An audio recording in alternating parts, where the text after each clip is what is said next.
எல்லாருக்கும் வணக்கம். நீங்க டிஎன்பிஎஸ்சி தேர்வுகளுக்கு தயாராகிட்டு இருந்தீங்கன்னா, இன்னைக்கு நாம பார்க்க போற டாபிக் உங்களுக்கு ரொம்பவே முக்கியமானது. நம்ம நாட்டுல மத்திய அரசுக்கும் மாநில அரசுகளுக்கும் இடையிலான அதிகார பகிர்வு பத்தி பேசுறதுன்னா, சில முக்கியமான கமிட்டிகளையும் கமிஷன்களையும் பத்தி தெரிஞ்சுக்காம இருக்கவே முடியாது.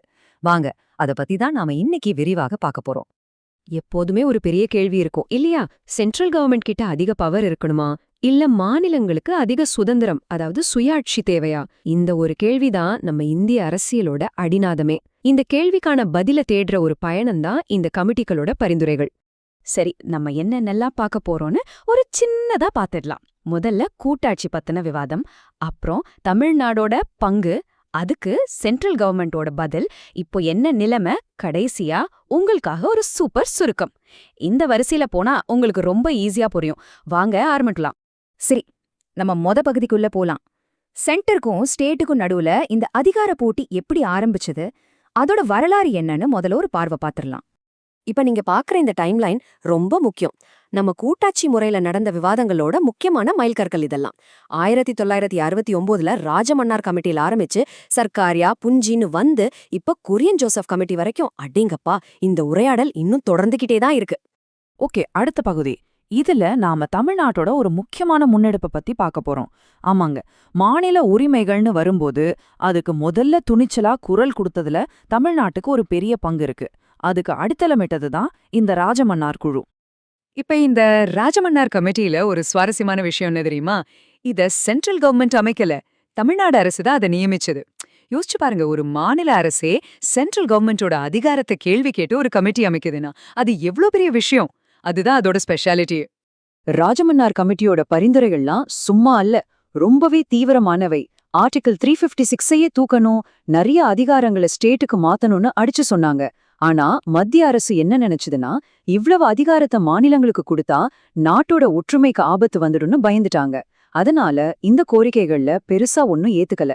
இதுதான் அடுத்தடுத்து கமிஷன்கள் வரத்துக்கு ஒரு காரணமா அமைஞ்சது. சரி, ராஜமன்னார் கமிட்டியோட இந்த தீவிரமான கோரிக்கைகளுக்கு சென்ட்ரல் கவர்மெண்டோட ரியாக்ஷன் என்ன? அவங்க என்ன பண்ணாங்கன்னா, சர்க்காரியா புஞ்சின்னு 2 முக்கியமான கமிஷன்களை அமைச்சாங்க. இவங்களோட நோக்கம் ஒரு பேலன்ஸை கொண்டு வர்றதுதான். அதாவது அதிகார சண்டை வேணாம், ஒத்துழைப்போட போலாம் அப்படின்ற மாதிரி ஒரு அப்ரோச்.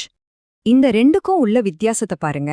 ஒரு பக்கம் ராஜமன்னார் கமிட்டி மாநிலத்தோட ஒரு கோரிக்கையா இருக்கு, இன்னொரு பக்கம் சர்க்காரியா கமிஷன் மத்திய அரசோட ஆய்வா இருக்கு. ஒருத்தர் கேள்வி கேட்கிற மாதிரி, இன்னொருத்தர் பதில் சொல்ற மாதிரி இல்லையா? டிஎன்பிஎஸ்சிக்கு படிக்கிறவங்க கவனமா கேளுங்க, இது ஒரு முக்கியமான பாயிண்ட். சர்க்காரியா கமிஷன் என்ன சொல்லுச்சுன்னா, ஆர்டிகிள் 356, அதாவது பிரசிடென்ட் ரூல ரொம்ப ரொம்ப அரிதாத்தான் பயன்படுத்தணும்னு சொன்னாங்க. ஞாபகம் இருக்கா? ராஜமன்னார் கமிட்டி அதை முழுசா தூக்க சொல்லுச்சு. ஆனா சர்க்காரியா கமிஷன் இருக்கட்டும், ஆனா ரொம்ப ஜாக்கிரதையா யூஸ் பண்ணுங்க, ஒரு நடுநிலையான வழியை சொல்லுச்சு. இந்த வித்தியாசத்தை கண்டிப்பா ஞாபகம் வச்சுக்கோங்க. சரி, சர்க்காரியா கமிஷனுக்கு அப்புறம் காலம் மாறிடுச்சு. கூட்டணி ஆட்சிகள் சர்வசாதாரணமாயிடுச்சு. இந்த புது சூழ்நிலைக்கு ஏத்த மாதிரி சர்க்காரியா சொன்ன விஷயங்களை இன்னும் கொஞ்சம் அப்டேட் பண்ணி வலுப்படுத்தினதுதான் புஞ்சி கமிஷன்.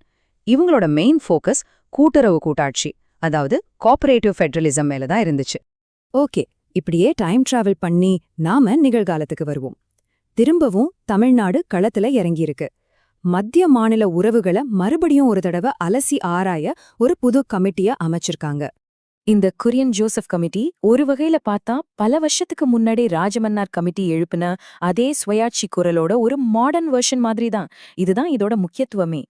அப்போ இந்த கமிட்டி என்ன செய்ய போகுது? ராஜமன்னார், சர்க்காரியா, புஞ்சி இவங்களோட ரிப்போர்ட்ஸ் எல்லாம் எடுத்து படிக்கணும்.